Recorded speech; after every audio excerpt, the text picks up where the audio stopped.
Welcome to the Sales Influence Podcast, where we talk about finding the why in how people buy. I'm your host, Victor Antonio. Thank you for joining me. Always appreciate your time. Thank you for lending me those wonderful ears. Now, I was reading a book called The Seller's Challenge. I want you to look it up. The Seller's Challenge.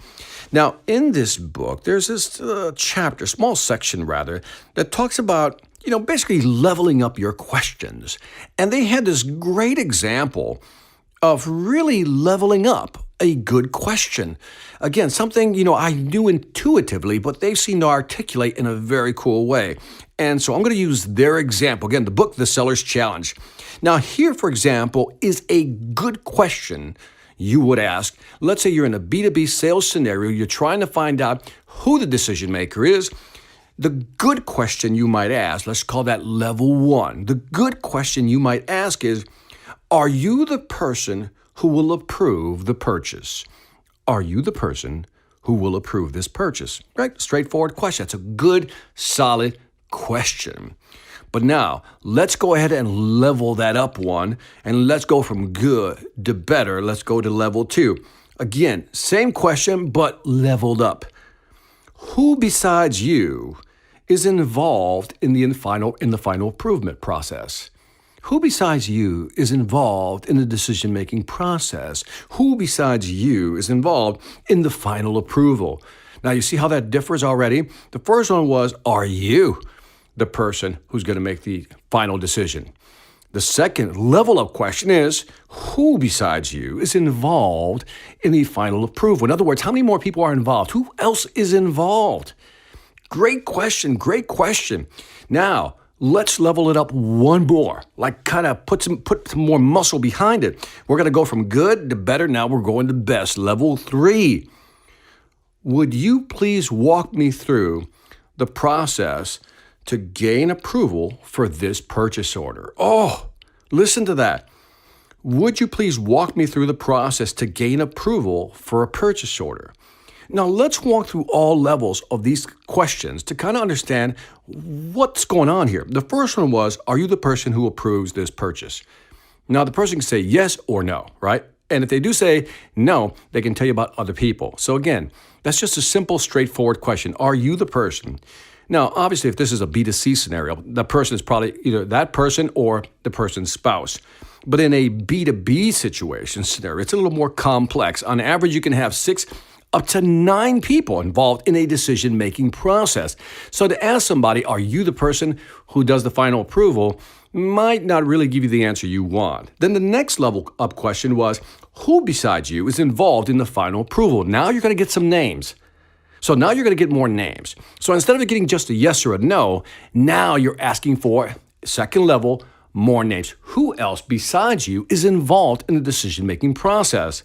And then last but not least, the best of the best is, would you please walk me through the process to gain approval for this purchase order? In other words, for this buy.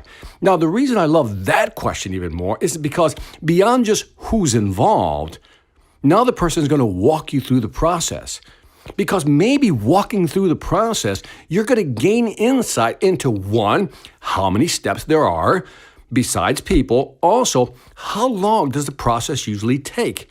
Who has to really sign off on this? What has to be done?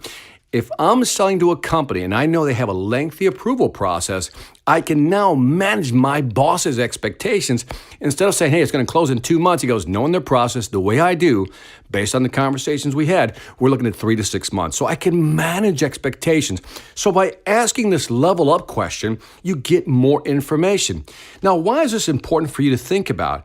Because maybe, I always think that, remember that movie, Any Given Sunday, with Al Pacino and Jamie Foxx? And he's talked about it like, football is a game of inches, right? You just got to fight for every inch, right? To gain, ground down the field. I think in selling, it's the same thing. Look, you're listening to this and you're probably a great salesperson already. So what we're looking for is not big ideas to shift or change your outcomes, but maybe what we're looking for are little inches here and there to level your game up. So what if I asked you to take on this challenge? What if I asked you to look at the current questions you're asking your customers during a sales conversation, sales presentation, or maybe even during the close. What questions are you asking? And then ask yourself, can I level up this question? It may be a good question, but how could I make that question better? Just like we took this question from, are you the person responsible, to the next level, who else is responsible? To the next level is, can you walk me through the process, how these decisions are made and who's involved, right? So what questions can you level up in your presentation, in your conversations to make you that much more effective and get more information from your customers that you'll be able to use to your advantage, not only to sell more effectively, but again, to manage expectations back at the home office. It's all about the quality of the questions you ask. So ask yourself, am I asking the best questions? And that is it for this Sales Influence Podcast. Don't forget to leave me some feedback on iTunes, Stitcher, or YouTube. Let me know what you think. I always appreciate your feedback. Also, check out the Sales Velocity Academy. You got to check it out. I've added some great new courses. All my books are there. And if you're serious about increasing your sales ability, go to salesvelocityacademy.com. Lastly, I want to thank you for listening. This is Victor Antonio, always reminding you, selling ain't hard when you know how. Take care.